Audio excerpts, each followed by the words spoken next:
Hello, good day to all of you. Welcome back to Mr. M's virtual classroom. This is Scratch 3.0, lesson number 4. Okay, let us just pick up from where we left off from lesson number 3. Okay, what we did the last session is that we get Mr. Bat over here to appear and disappear at a random timing and at a random position, and at the same time Mr. Bat will appear at different sizes in random. So let us just see what we did the previous session.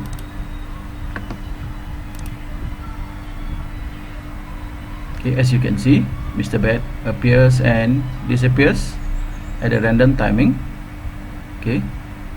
At the same time, it appears at a different location, and also when it appears every time, his size changes. But as you can see, what happens is that it does not actually disappear, it just appear at a different location and at a different size. So what we're going to do is we are going to make it appear and then disappear for a moment and then appear again. Alright, so let us just stop the game. Minimize. And we are going to add a new block. So what we need to do is, we'll just go to the look block over here, and then look out for this block, the show and the height. The first thing that we need to do is we are going to use the height block over here and then put it right on top, and the next one we are going to choose the show button over here, or the show block, and then put it right at the bottom over here. Let us see what happened.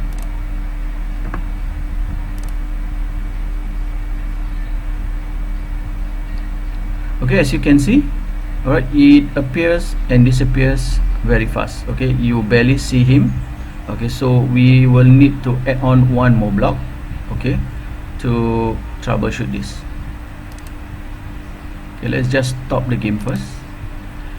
So what it needs over here is that we will need to make sure that it will appear for a brief second, but long enough for us to actually click Mr. Bat when it appears. What we need to do is we are going to use the control button, choose wait 1 second, and then just put it right at the bottom.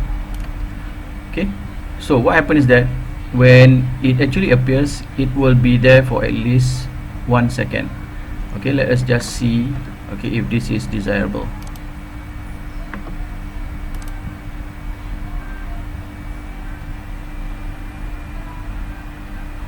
So I think that should do it. Let us just stop the game.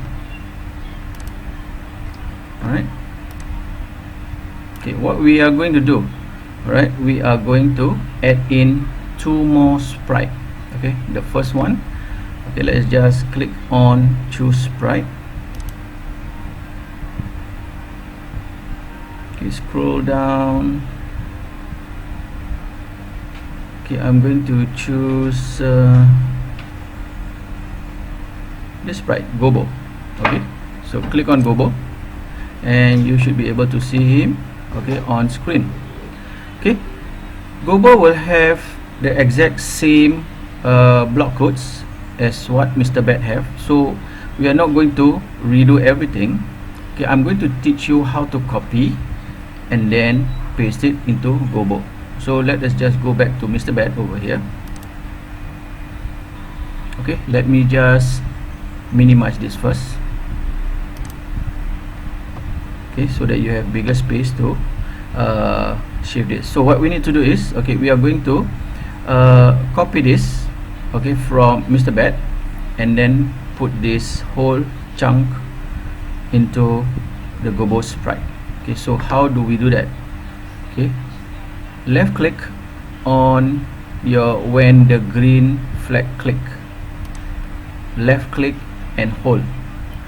Don't let go. What you need to do is drag it and then drop it into Gobo. Click on Gobo, and you should have, okay, the same block being copied into Gobo. Okay, and we are going to choose one more sprite. Okay, this time I'm going to do a search. Okay, I'm going to choose for a ghost. Okay, so I'm going to use this.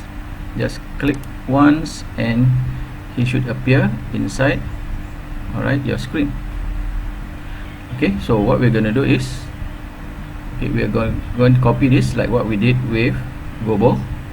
Okay, left click, hold, and then drag, and then drop it into Mr. Ghost,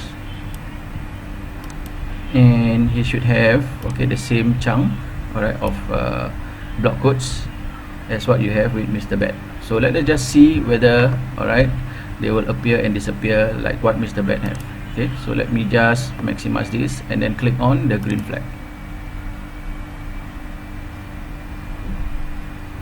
Okay, it works. So what you see here is that there will be 3 sprites who will appear and disappear randomly.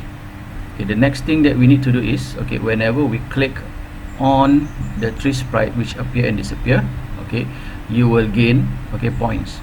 Yeah, so let us just stop the game, minimize it. Okay, let us just go to Mr. Bat.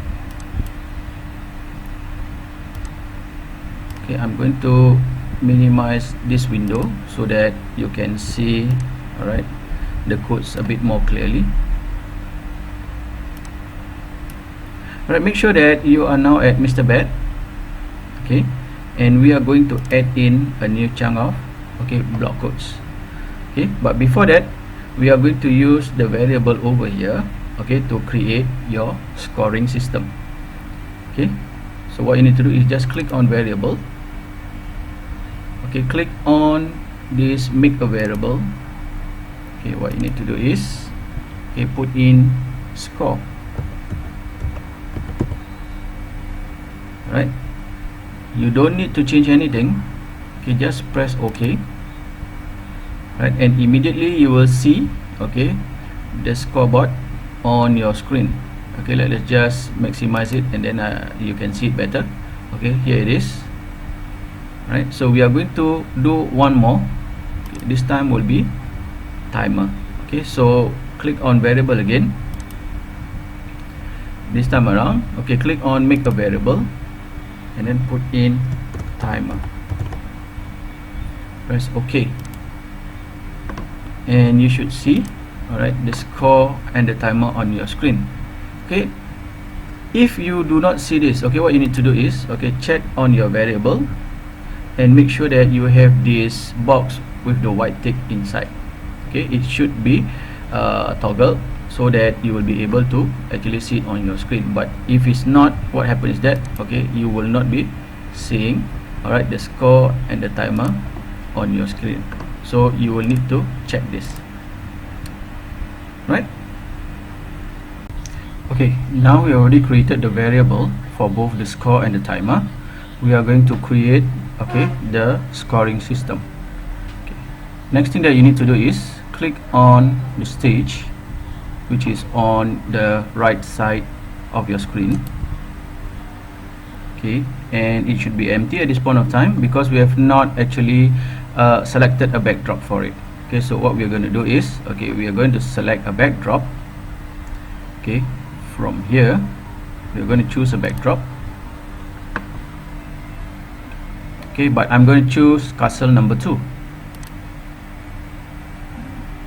Okay, as you can see from the screen, okay, you will have a nice backdrop of a castle. Okay, and we are going to input some block codes, okay, over here. Right, so the first thing, like what we always do, choose event and then choose when the green flag click. Okay, next, so we are going to go back to our variables. We are going to set the score and the timer accordingly. Choose set my variable to, click and then drag inside. okay, and another one, but you're going to change, all right, my variable to, because you already created a variable just now. Okay, the first one is we're going to choose score, right? So when it start, okay, the score will always start from 0. Okay, but for the timer over here, okay, choose timer. Okay, because we are going to play this game for about 1 minute. Okay, 1 minute is equal to 60 seconds. Alright, so what you need to input over here would be 60. Yep. Okay, let us see what happened. Okay, maximize it. Click on the green flag. As you can see, your score will start at 0 and your timer will start at 60, and then it will do a countdown. Okay, let us just stop the game, minimize it. Okay, what we need to do next, all right, we are going to, okay, choose repeat. Okay, that will be from control. From control, you have 2 blocks, okay, with regards to repeat. Okay, do not choose this. What you need to do is scroll down and choose repeat until. Drag this and then put it just at the bottom. Next, you're going to use the operator, okay, and then choose this, okay, the equal sign over here. Drag and then position it into this empty space over here. Okay, so this space which is empty, it will be for the variable. Okay, so what variable is that? Click on variable. You're going to choose the timer. Okay, again click, hold and then drag. Make sure that it is inside this empty space over here. Okay, and then change the 50 to 0. Okay, what does it say is that it will be repeated until the timer is equal to 0. So it will create a countdown. Okay, to do this, we will need to go back to variable again. Okay, choose change my variable by 1. That is the default setting. Okay, bring it inside. Okay, change the my variable to timer and then -1. Okay, because you want to minus 1 number, okay, from the timer every time. Okay, but you will need to have a specific time for it to actually change. Okay, so what we need to do is, okay, go back to control and then choose the first one, which is wait 1 second. Okay, what it says over here is that for every 1 second it will minus out 1 from the timer. Okay, let us just see whether these codes work.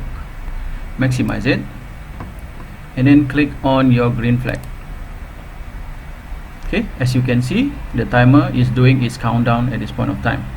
Okay, but of course the score will remain 0 because we have not done, okay, anything to it yet. Right, so let us just stop the game, minimize it.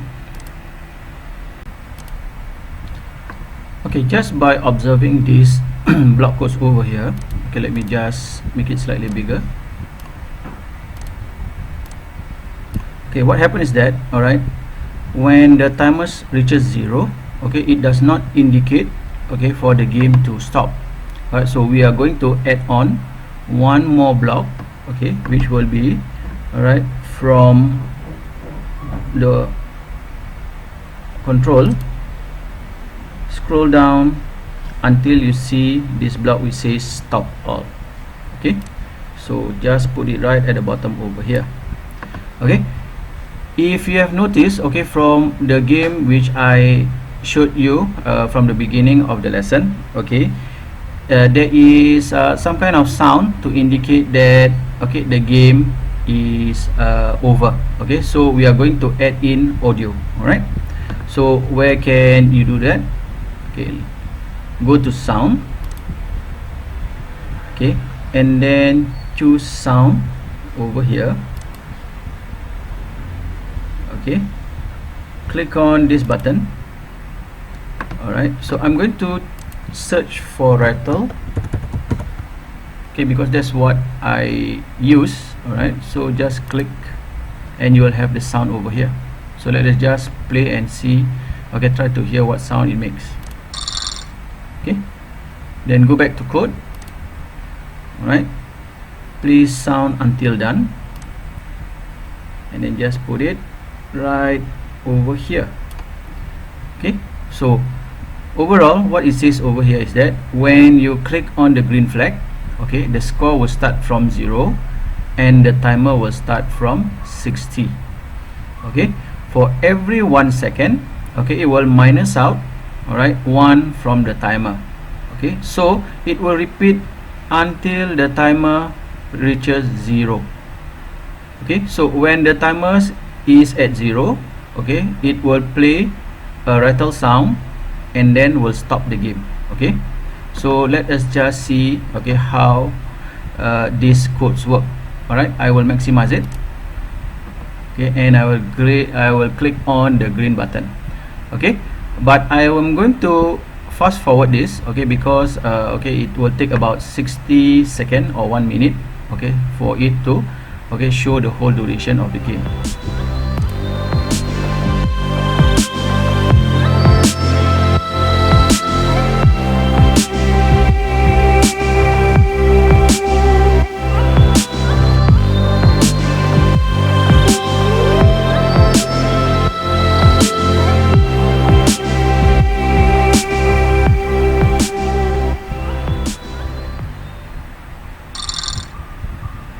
Okay, so you can see that, okay, when the timer reaches 0, the game will stop. Okay, let's just stop the game and I will minimize this. Okay, I will end lesson number 4 here, and I will see you very soon in lesson number 5. Okay, so I will see you soon. Bye bye.